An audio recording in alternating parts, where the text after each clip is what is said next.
好啦，多謝咧咁多入嚟我哋個 Fing DIY 學堂啦。咁其實係咩嚟嘅咧？其實就係我哋咧有時有啲 update 嘅零件啦，或者少少嘅維修咧，咁我哋咧就可以去教你哋親自用少少嘅常識就可以做得到噶啦。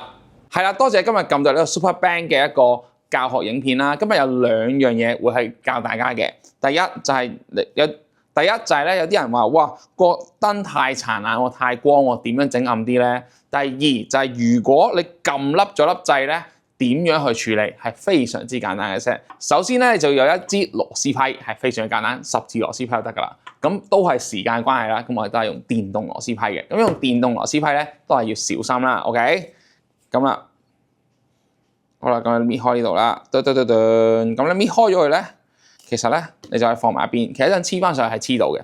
咁啦，你咧就可以用電動螺絲批喺後面。我建議大家咧，如果唔係專業嘅人士咧，就唔好咁高速用呢個螺絲批。而家係教到佢最高速嘅 ，OK。好啦，咁咧就黐埋呢一條螺絲出嚟添。咁咧其實如果大家唔想攞出嚟，唔想攞個螺絲，其實照放住喺度都得噶。咁咧就咁樣啦。其實你就已經咧，如果你驚嘅話，就唔好攞呢一個膽出嚟啦。如果你中意嘅話，攞咗出嚟咧，裝唔翻唔好揾我。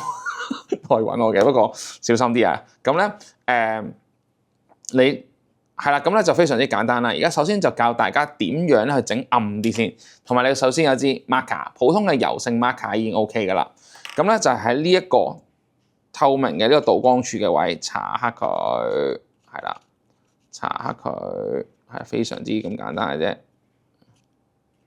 我搽黑佢，咁咧。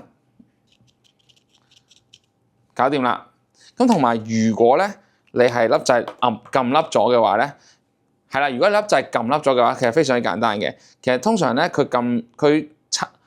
常咧拆咗個殼咧，佢自己移翻呢個位咧，佢就對翻啱個位咧，咁就已經冇問題噶啦。好啦，咁我哋咧就已經搞掂啦，咁放翻上去，咁咧就都係嗰樣嘢啦。電動螺絲批，大家咧要教個細力啲，扭力細啲。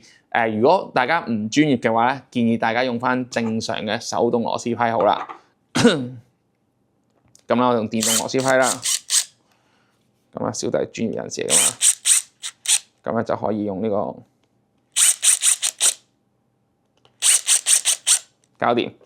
咁咧呢一隻嘢就已經搞掂咗噶啦。咁咧睇下撳一撳個燈，而家係暗咗大概50% 左右嘅。咁咧同埋你黐翻呢一塊嘢咧，係非常之咁簡單噶啦。好啦，咁你再撳實佢，咁咧就已經黐翻好噶啦。好啦，多謝你，拜拜。